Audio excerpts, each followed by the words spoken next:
चंद्रभान जी हरियाणा से। महाराज जी आपके चरणों में कोटि कोटि प्रणाम। महाराज जी आप जब सुबह पदयात्रा के दौरान आते हैं तो आप दोनों हाथ उठा के आशीर्वाद की स्थिति में रखते हो, तो महाराज जी एक भाव ये भी आशीर्वाद की स्थिति में नहीं रखते, हम शरणागत की स्थिति में रखते हैं। ये स्थिति आप आशीर्वाद की समझते होगे, हम शरणागत की स्थिति। शरणागत की स्थिति ऐसी होती ना कि हे प्रभु इतने रूपों में आए, हम किस किस की पूजा करें, इसलिए हम सबकी शरण में हैं, सबकी ऐसे करते चलते हैं, ऐसे करते चलते हैं। इससे लगता है कि आप सबको आशीर्वाद दे रहे हैं, सब इधर भी। वैसे आपकी भावना है, लेकिन हम सबके चरणों में प्रणाम करते चलते हैं, ऐसे चलते हैं हम, ऐसे कि हम सबकी शरण में हैं। हमारे भगवान इतने रूपों में आए हैं, हम सब भगवत स्वरूपों की शरण में, हम ऐसे चलते हैं। और दूर से लगता है बाबा दोनों हाथ से आशीर्वाद दे रहे हैं। तो अच्छा है, अपनी भावना का आनंद ले, अपनी भावना का आनंद लेके एक आदमी तो एक हाथ से आशीर्वाद देता है, दोनों हाथ से देते हैं। हम अपनी भावना का आनंद लेते हैं कि हम शरण में हैं, हे प्रभु हम आपकी शरण में, इतने रूपों में मेरे भगवान आए हैं और मैं अपने भगवान की शरण में हूँ। ये शरणागति का है ना, सरेंडर होने का यही तो है ना, दोनों हाथ ऊपर करो। यही सरेंडर होना। तो हम अपने भगवान की शरण में हैं और स्वरूपों में भगवान है। दूसरा भाव था कि मतलब हम दूसरा भाव ये भी आता है कि आप सभी को समझाते हो कि प्रभु की शरण में हो जाओ। अभी भी हाँ बात सही, अपने अपने भाव से जाकी रही भावना, जैसी प्रभु मूर्ति देखी तीन तैसी। महाराज जी अपने श्रीमुख से राम नाम देते। राम राम राम राम राम। जीत मनी पात्रा जी, राधे राधे। महाराज जी सुबह की पदयात्रा में एक सेम प्रश्न था, तो कह रहे हैं कि आपसे थोड़ा नाराज हैं, कल यात्रा में आए तो हमने बहुत प्रयास किया कि आप हमारी तरफ देखें पर देखा नहीं, तब से गुस्सा हो गए हैं। कह रहे कि देखो एक बात बताएं, हम अपना कैमरा तो बाहर दिखाई देता है लेकिन ऑफ रहता है, एक भी फोटो हमारे कैमरे में ले आएगी। नहीं तो हम बैठकर यही चिंतन करेला, कोई मुस्कुरा रहा था, कोई नाराज हो रहा था, कोई प्रणाम कर रहा था, कोई हंस रहा था, कोई नाच रहा, एक भी फोटो हमारे कैमरे में नहीं आएगी। बस ऐसे ऐसे ऐसे हम चलते हैं, हम उसी परमात्मा को केवल देखते हैं, उसी की भावना करते हैं। हमने आपको नहीं देखा, हम अपने श्री जी को देखा, अपने प्रभु को देखा, हम अपनी भगवत भावना में रहते, ऐसे ऐसे चलते रहते ऐसे। पर जी उस समय तो ऐसा लगता है कि आप मतलब एकदम प्यार से देखते नहीं, हम अपने प्रभु से प्यार करते हैं, ऐसे करते जो चलते हैं, ऐसे ऐसे ऐसे बस ऐसे वो अपने सब प्रभु है, उस समय हम में भगवत भाव करते हैं। पर जी हम तो अपना भजन बनाने आते हैं, बट तो आप तो अपना ही भजन कर रहे हैं। तो वाले चतुराई तो यही है, नहीं तो भजन छूट गया तो मतलब क्या रहा, भजन छूट। अब इतने रूपों में भगवान प्रश्न कर रहे हैं, वही हृदय में बैठ के उत्तर दे रहे हैं। हम अपनी साधना में रहेंगे, हम अपने भाव में रहे, आप अपने भाव में रहिए। अमित दास जी, राधे राधे। महाराज जी बहुत गुस्सा और बहुत ज्यादा टेंशन हो जाती है, तो ऐसे में कैसे काबू में पाए? नाम जप करो, नाम जप से हृदय शीतल होगा। बहुत गुस्सा करने से अपनी ही हानि होती है, अपना हृदय जलता है, अपनी मानसिकता बिगड़ती है। और टेंशन निगेटिव विचार से ही आता है, पॉजिटिव में तो कभी टेंशन होता नहीं। तो निगेटिव और क्रोध दोनों हानिकारक हैं, इनको रोकने के लिए थोड़ा हृदय पवित्र चाहिए। तो नाम जप कीजिए भगवान का, और आहार शुद्ध कीजिए। जैसे आहार में गंदा आहार होगा तो फिर क्रोध आएगा ही। तो हमें लगता है आहार पवित्र हो, भोजन पवित्र हो, कोई नशा ना करो और नाम जप करो तो ठीक हो जाएगा। कोई नशा करते हो? हाँ तो छोड़ना पड़ेगा। छोड़ोगे? हाँ। आज राखी का त्योहार है, छोड़ दो। छोड़ दिया? हाँ ठीक है। अच्छे आदमी बनो, अच्छा भोजन पाओ, पवित्र विचार करो, हृदय को शीतल रखो। या मनुष्य जीवन आनंद के लिए मिला, गंदे नशा करके, गंदा भोजन करके जीवन को बर्बाद कर। मान लो कभी ज़्यादा क्रोध आ गया तो किसी की हिंसा कर सकते हो, हिंसा कर दोगे, जेल जाओगे, पूरा जीवन बर्बाद हो जाएगा। नाम जप करो, नशा छोड़ दो और अच्छा भोजन करो, स्वास्थ्य ठीक रखो, विचार ठीक रखो। रसनिधि जी, हांगकांग। श्री हरिवंश महाराज जी साधना करते समय व्यक्तिगत स्वभाव जो जन्म जन्मात से है, जैसे किसी की गलत बात सहन ना कर पाना आदि व्यवधान पैदा करता है, इससे बचाव करते हुए अपनी साधना को कैसे बढ़ाएं महाराज जी? देखो, जब तक विवेक नहीं होगा तब तक हम फंस जाएंगे, अंदर की वृत्ति हमें फंसा लेगी। और जब विवेक होगा तो हम उससे बच जाएंगे। विवेक होता है सत्संग से, बिन सत्संग विवेक न होई, राम कृपा बिन सुलभ न सोई। भगवान की कृपा से यदि हम संत वाणी को सुने और अपने भजन को बचाने की कोशिश करें। देखो, भजन करना कठिन, करके बचाना कठिन, और बचा के पचाना कठिन। अगर भजन पच जाए तो सिद्ध हो जाए, तो परमानंद का अनुभव हो। अभी हम भजन शुरू किए तो कहा हमारा मन किसी से द्वेष का चिंतन कराने लगे, किसी ने हमें 10 साल पहले कुछ कहा था उसका चिंतन कराने लगे। वो हमें काटना होगा। मिथ्या है, व्यर्थ है, नहीं नहीं, सब में भगवान है, नहीं मन हम तुम्हारी बात नहीं, राधा राधा राधा, उसे काटना होगा। जो काटना होता है वो विवेक से होता है। अगर काटोगे नहीं तो उसी में फंस जाओगे, भजन छूट जाएगा और अंदर जलन पैदा हो जाएगी, अशांति आ जाएगी। ऐसे ही काम की वृत्ति, क्रोध की वृत्ति, लोभ की वृत्ति, मोह की वृत्ति, अहंकार की वृत्ति, यही तो हमारे अंदर, ईर्ष्या की वृत्ति, यही तो हमारे भजन को ना होने देना, होने पर उसे छीण कर देना, अनुभव आनंद का ना होने देना, भूत भविष्य का चिंतन, ये सब काटना होता है। हम जब बैठे तो शांत होकर बैठे, हमारा मन जा रहा है उसे हमें काटना पड़ेगा। नहीं नहीं, हटाओ, बिल्कुल हटाओ, राधा राधा राधा, बार बार उसे काटो तो शांत होता जाएगा। अगर उसमें आप चिपकावपन कर लिए, किसी में अच्छा किसी में बुरा, तो वही राग द्वेष बनकर आपके हृदय को बांध देगा, भजन नहीं होने देगा। इसलिए विवेक के द्वारा हम भजन करें, विवेक के द्वारा हमारी हुई वृत्तियों को नष्ट करें। नष्ट कैसे हो जाता है? बिल्कुल ना अच्छा मानो ना बुरा मानो, नष्ट हो जाएगा। क्योंकि नाम चल रहा है ना, हम नाम जप करते रहे, अच्छा बुरा की तरफ ध्यान ही ना दें, वो वृत्ति नष्ट हो जाएगी। अल्पना अवस्थी जी, नोएडा से। राधे राधे महाराज जी। महाराज जी, सबसे पहले तो मैं आपको प्रणाम करती हूँ। महाराज जी, इनका सवाल है कि मैं हर किसी के दर्द और खुशी में रहती हूँ, अपना हर काम भूलकर उनका साथ देती हूँ, पर मेरे आसपास के लोग ही मेरे दुख का कारण बन जाते हैं और कोई भी दुख वैसे हम बताएं, अगर हम अपना रिलेशन संसारिक न मानकर भागवतिक माने तो हमको ये दुख ना हो कि हम परोपकार करते हैं, बदले में हमारे साथ व्यवहार ठीक नहीं होता। ये आपका ही अनुभव नहीं है, सबका अनुभव, बहुत बार प्रश्न हो चुका है। जब हम अपने रिलेशन संबंधियों में हम परोपकार की भावना करते हैं, उनको सुख पहुंचाने की, तो वो हमें दुखी देने की बात करते हैं। उनकी चेष्टा दुखी देने की होगी, पक्की होगी, 100% होगी, 1% भी नहीं कि हम उसमें कह सकें कि 1%, 100%। वो ऐसा कुछ बोल देंगे, ऐसी कुछ चेष्टा होगी, तो हमें लगेगा हमने इतना किया, इसके बाद यार ये ऐसा। तो हमें लगता है यदि हम उनको अपने रिलेशन का भाव न रखकर भगवत रिलेशन माने, भगवत संबंध से माने, तो हमने जो किया वो भगवान के लिए किया, आप जो कर रहे हो आप जानो, तो हमें अच्छा लगेगा। और अगर हमने संबंध के, हमारे पड़ोसी हैं या हमारे भाई हैं या हमारे रिश्तेदार हैं, हमने जो किया, तो हमारे अंदर इतनी आकांक्षा रहती कि कम से कम थोड़ा तो कि हमने किया, कृतज्ञता माने। लेकिन वो नहीं मानेगा। वो जब नहीं मानेगा तो दुख होगा कि यार हमने इतना किया फिर भी आदमी कृतज्ञता नहीं मानता, ये आदमी नम्र नहीं है, ये हमें धन्यवाद नहीं दे रहा। नहीं देगा, संसार है, धन्यवाद नहीं देगा। जब आप किसी का परोपकार करेंगे और अधिक करेंगे तो उसी के द्वारा माया ऐसा आपके साथ आचरण करवाएगी कि आपका मन दुखी हो जाएगा। तो आपको दुखी नहीं होना। आपने जो किया वो भगवान देख रहा है, वो जो कर रहा है उसे भगवान देख रहा है। अगर हम इस सिद्धांत में रहेंगे तो बच जाएंगे, नहीं तो बहुत गुस्सा आएगी और या बहुत दुख होगा। दो बातों में एक बात आएगी। तो हमें न क्रोधित होना है न दुखी होना है, हमें भगवत भाव के द्वारा अपने को बचा लेना है। हर कोई अपने अनुसार इस्तेमाल करके गलत बोलकर चला जाता है महाराज जी। वही हम पूरी बात कह रहे हैं, वही बात कह रहे हैं। ये संसार ऐसा ही है, जैसे कहा जाता है ना कि कितना भी आप करो परिणाम में वो आपका साथी नहीं बनेगा। अगर उसको जरूरत पड़ी तो आपकी बात को नीचा दिखाने की कोशिश करेगा।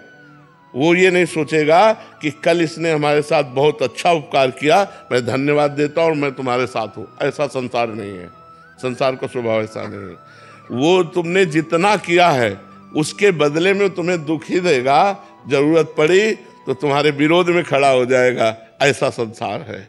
इसलिए भगवान की भावना के द्वारा हम अपने को बचाएं, नहीं तो क्रोध आ जाएगा या दुख होगा, दो में एक बात हो जाएगी और हम अशांत हो जाएंगे। Lieutenant colonel Vivek Kumar ji. श्री हरिवंश। श्री हरिवंश महाराज जी। महाराज जी, आपकी अहेतुक कृपा से हम पति पत्नी दोनों आपकी शरण में हैं। महाराज जी, आप कहना चाह रहे हैं कि आपका 19 वर्ष सेना में हो गए हैं, बट महाराज जी आज बाहर के समय में रहना बड़ा सा कठिन सा लग रहा है, जो तो इसलिए 1 साल बाद रिटायरमेंट लेना चाहते हैं आपकी आज्ञा लेके। और हाँ ठीक है, अपनी अगर नौकरी का समय पूरा हो गया है तो रिटायर होकर के सतमार्ग में चलो, भजन करो 20 साल तो सेवा सरकार की हो ही जाती होगी, तब रिटायरमेंट मिलता हो है। हाँ, तो बहुत सरकार की सेवा, विश्व के सरकार की सेवा करो, परमात्मा की सेवा करो, नाम जप करो और आसपास के नौजवानों को भारतीय सेना के योग्य बनाओ। जो आसपास परिवार के मोहल्ले के नौजवान हैं, धामवास करने की। हाँ, ये भी ठीक है, भगवान के धाम में करेंगे, बस हाँ करना है। ये भी ठीक है, ये भी ठीक है। तो हाँ बिल्कुल ठीक, बहुत सुंदर, बहुत सुंदर जी। राजीव दत्त जी। वंदना जी। राधे राधे, जय गुरु। राधे राधे महाराज जी। महाराज जी, आप कह रहे हैं कि आप दोनों पति पत्नी सरकारी सेवा में हैं, इनका एक इकलौता पुत्र था, मतलब वो आपका अनुसरण करता था, बट वो परम धाम चले गया। उसकी अंतिम इच्छा भी थी कि हम कभी रोए ना और गरीब बच्चों की पढ़ाई के लिए वो करें, पर इनका एक समाधान है कि अगर हम जीते जी स्वयं अपना पिंडदान करते हैं तो उसका बाद में कोई दान पुण्य करने वाला है नहीं है, तो मतलब देखो हम आपको परम मंगल की बात बता दें, आज अभी इसी क्षण अपने को प्रभु के हवाले कर दो, बस सब कुछ हो गया। प्रभु के आप हो, प्रभु के अंश हो, प्रभु के शरण में हो जाओ। हे नाथ, मैं तन मन वचन से आपको समर्पित होता हूँ। अब जीवन किसके लिए रहा?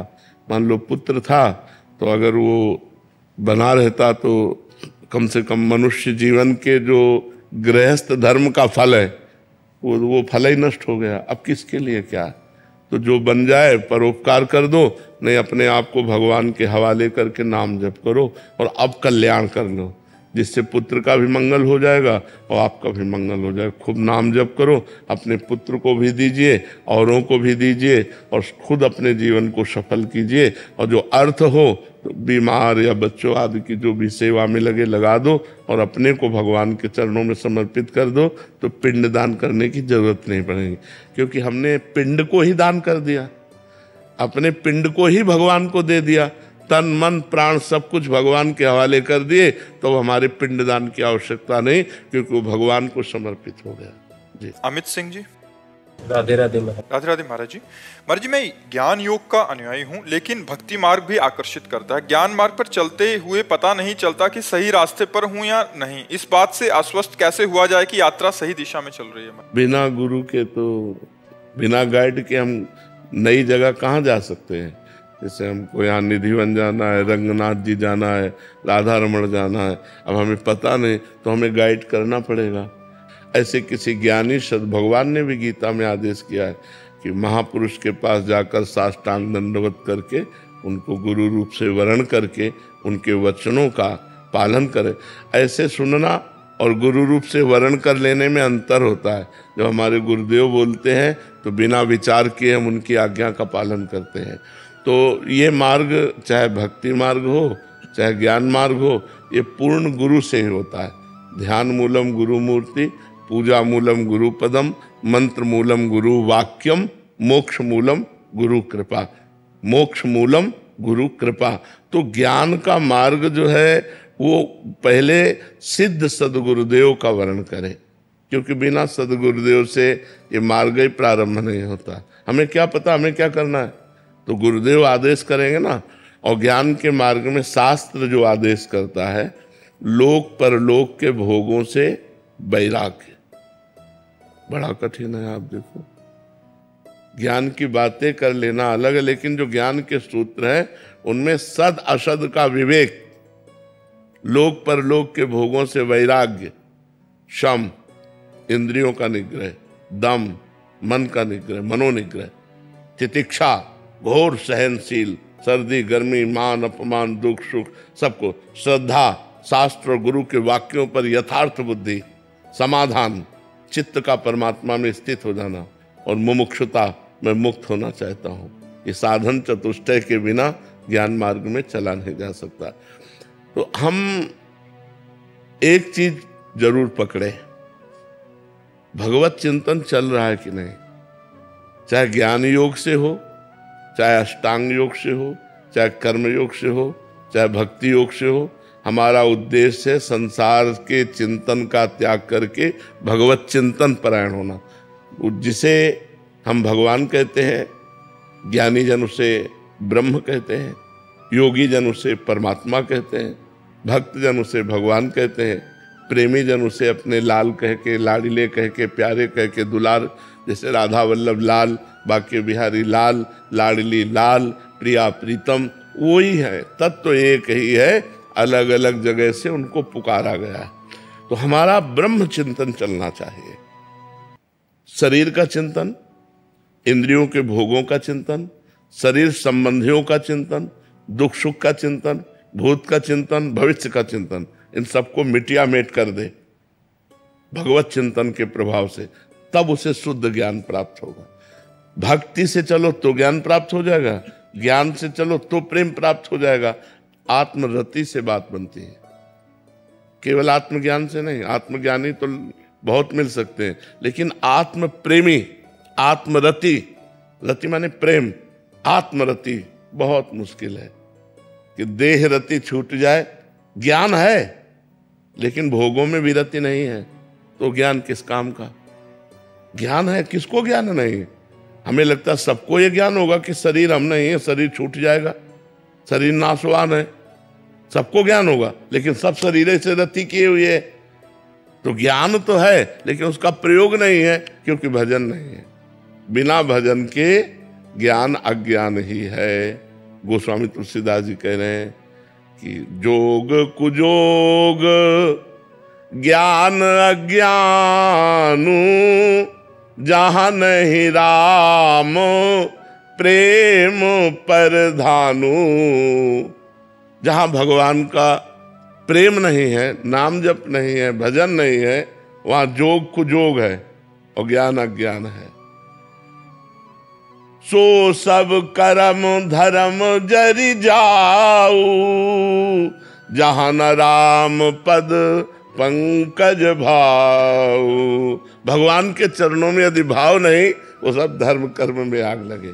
तो हमें लगता है कि नाम जप यदि हम भगवान का करें तो इससे हमारा ज्ञान भी पुष्ट हो जाएगा और प्रेम भी प्राप्त हो जाएगा।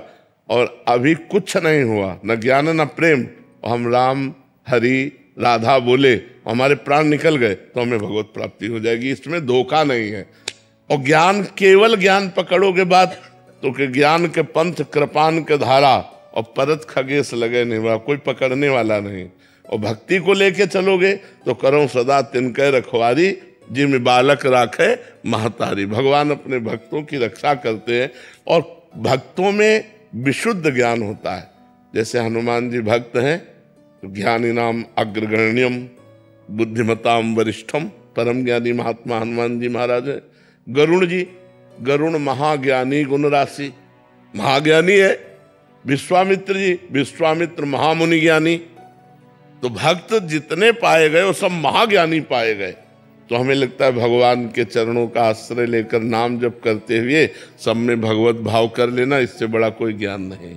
तो भजन करो और भगवान का आश्रय लो, इंद्रियों को पवित्र रखो, गलत आचरणों में न जाने पावे, यही ज्ञान है। तो हम जो हैं वो अनुभव में आ जाएगा। जैसे जल निर्मल हो और शांत हो तो उसके नीचे क्या है हमें पता चल जाएगा। ऐसे ही अगर हमारा मन चंचलता रहित हो जाए और पाप रहित हो जाए तो हमें आत्मस्वरूप का ज्ञान प्राप्त हो जाए। तो नाम जप करो भगवान का, जो नाम प्रिय हो, निरंतर नाम पर रति करो कि नाम न छूटने पावे। ये सब ज्ञान अंदर प्रकट हो जाएगा। भगवान के भजन में बहुत बड़ी सामर्थ्य है। अर्जुन पांडे जी उज्जैन से। राधे राधे महाराज। राधे राधे महाराज जी। महाराज जी, आत्म प्रेम कैसे हो? जब हम ये 5 बातें जीवन में उतारते हैं तो संसारिकता का, देहात्म भाव का नाश होकर परमात्म भाव में हमारी स्थिति होती है। पहला, वेदो नित्यम अधीयताम, वेद का, शास्त्रों का नित्य हम अध्ययन करें। क्योंकि शास्त्र स्वाध्याय से हमें ज्ञान प्राप्त होता है। ब्रह्म ऋषियों के अनुभव है, भगवान की वाणी है, तो वेदों का और शास्त्रों का, पुराणों का रोज स्वाध्याय करना चाहिए नियम से। किसी न किसी ग्रंथ को आद्योपरांत पूरा का पूरा पाठ करना चाहिए, ध्यान से करना चाहिए। क्या कह रहे हैं महात्मा जन, क्या कह रहे हैं भगवान, क्या कह रहे हैं ब्रह्म ऋषि जन, तो हमारी बुद्धि पकड़ती है उसको। वेदो नित्य मधीयताम संगा सत्सु विधीयताम, महापुरुषों का संग करना चाहिए। पहला शास्त्र स्वाध्याय करना चाहिए, दूसरा संत महापुरुषों का संग करना चाहिए अभिमान त्याग करके। अगर अभिमान लेकर संतों के पास जाओगे तो प्राप्त नहीं कर पाओगे कुछ। वहाँ दैन्य बिल्कुल अपने को नीच समझ कर जाए तो झोली भर के आ जाएगा, अगर अहंकार करके जाएगा तो अपने पुण्य नष्ट कर देगा। संगा सत्सु विधीयताम। तीसरा महावाक्यार्थश्च विचार्यताम, जो महावाक्य हैं आत्म प्रेम के लिए अत्यंत आवश्यक है, उनका विचार करना चाहिए। जैसे तत्त्वमसि अहम ब्रह्मास्मि, ये महावाक्य हैं, और संतों के हर वाक्य महावाक्य होते हैं। उनके वाक्यों का विचार करें। पहला शास्त्रों का स्वाध्याय, दूसरा संत महापुरुषों का संग, तीसरा महावाक्यों का विचार, और चौथी बड़ी खास बात क्षुद्र व्याधि चिकित्सताम, क्षुधा रूपी व्याधि की चिकित्सा करे। जैसे औषधि लेते हैं ऐसे भोजन लेना चाहिए, थोड़ा भोजन पाना चाहिए। और जो अगर विरक्त है तो भिक्षान्नम औषधम, भिक्षान्न रूपी औषध। अगर गृहस्थ है तो मेहनत की, धर्म की कमाई का ही प्रयोग करे अपने जीवन में, तब तो ज्ञान आएगा। अगर धर्म की कमाई आ जाएगी तो जैसा खाओ अन्न वैसा बने मन, बुद्धि भ्रष्ट हो जाएगी। फिर पांचवा है एकांते सुखमास्थिताम अथा तो ब्रह्म जिज्ञासा। एकांत में शांत होकर जो शास्त्र में पढ़ा, जो संतों से सुना, जो महावाक्यों का विचार किया, मंत्र जप किया, जो पवित्र अन्न पाया, उससे हमारी जो बुद्धि शुद्ध हुई। अब एकांत में मैं शरीर नहीं हूँ, मैं मन नहीं हूँ, मैं बुद्धि नहीं हूँ, मैं प्राण नहीं हूँ, मैं भगवान का स्वरूप हूँ। भगवान का अंश भगवान का ही स्वरूप होता है। ईश्वर अंश जीव अविनाशी, हमारे प्रभु अविनाशी, हमारा स्वरूप अविनाशी। प्रभु सुख राशि, हमारा स्वरूप सुख राशि। ईश्वर अंश जीव अविनाशी, चेतन अमल सहज सुख राशि। अपने आत्म स्वरूप का चिंतन, भगवान का चिंतन करे तब वो परमात्मा प्राप्त होता है। तो ये 5 नियम धारण कर ले। रोज शास्त्रों का स्वाध्याय, संतों की वाणी का संग, और जो संत उपदेश कर रहे हैं उसका विचार करके आचरण में उतारना, खूब नाम मंत्र जप करना और पवित्र आहार करना और एकांत में भगवान के चिंतन में डूबना, तो इससे परमात्मा प्रेम हो जाएगा। परमात्मा ही आत्मा है, आत्मा ही परमात्मा है।